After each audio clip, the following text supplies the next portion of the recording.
Hello again. I personally have been very much looking forward to making this video because this video is all about this. Now this is a Vaillant VCW VC boiler, manufactured or went into manufacturing process or production in 1988, which means the boiler's getting on for nearly 28 years old, and there are thousands of these boilers still out there perfectly functioning, and everyone's very happy with the performance. Now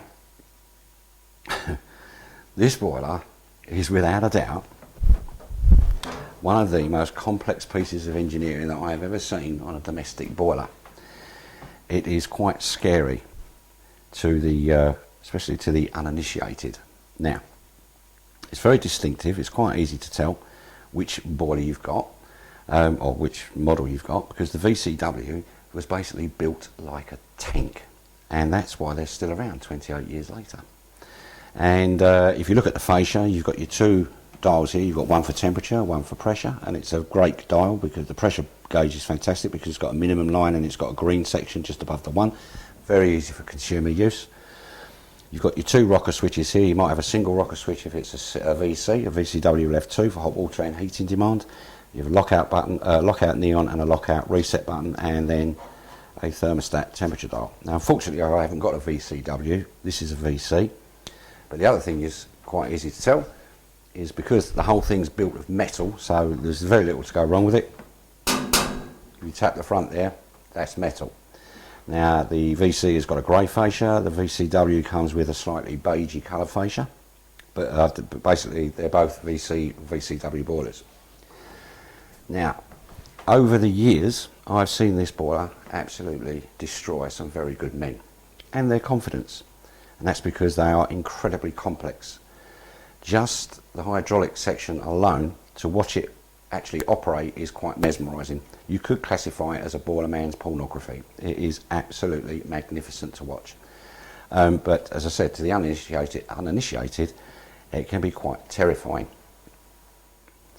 Now the reason why these are such a scary boiler is because the electronic system itself comprises of 4 printed circuit boards, each having a separate function, but they all work together.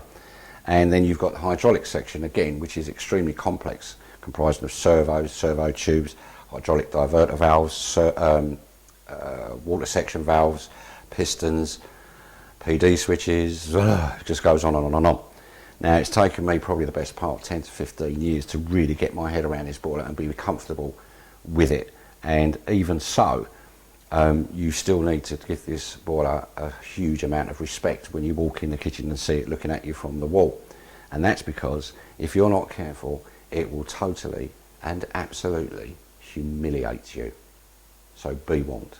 Now it's taken me 10-15 years to really get the hang of it. I've got a couple of colleagues that also worked for Vaillant over the years, and so we're reasonably competent and confident in working on them, but even so, as I said, we still give them a huge amount of respect. Now this type of boiler, if you don't know what you're doing with it, or if you're a consumer and you own one of these boilers, for God's sake be careful who you unleash on it, because Guesswork on this boiler is extremely expensive because there are so many components that may need changing or could be changed.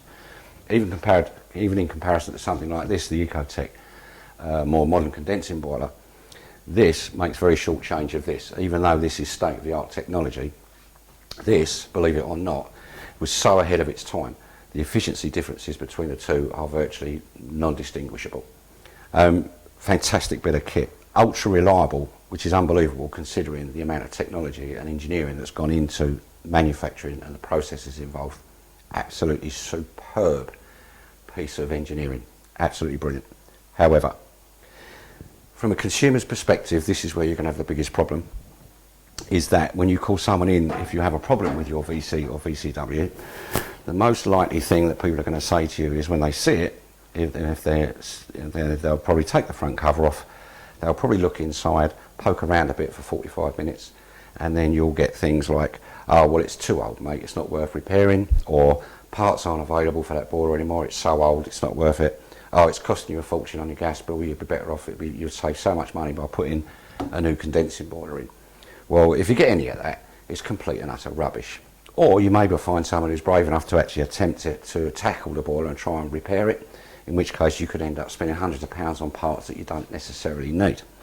Now that is particularly aimed at I don't know if you know the song Me and Mrs Jones. Well, my Mrs Jones is a lady called Angel, who lives in Catford, who has a beautiful VCW that I recently ran out to repair, and she was told the same thing, exact same scenario, spare parts spent, boiler not fixed.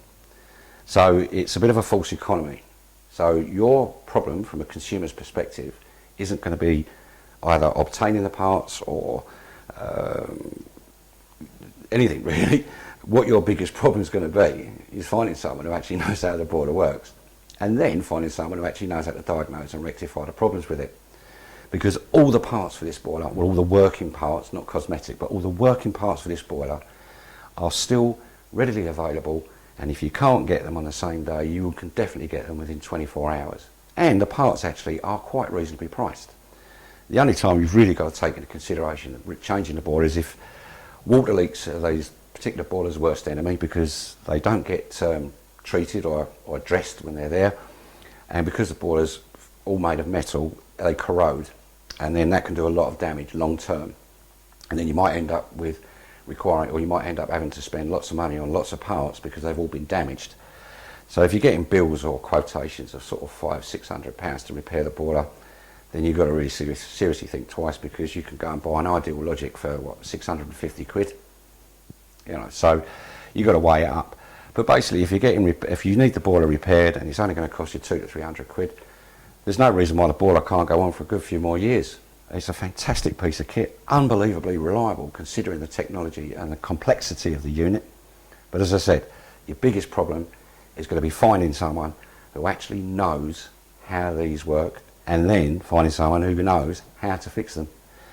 Because, yes, wonderful. Love it.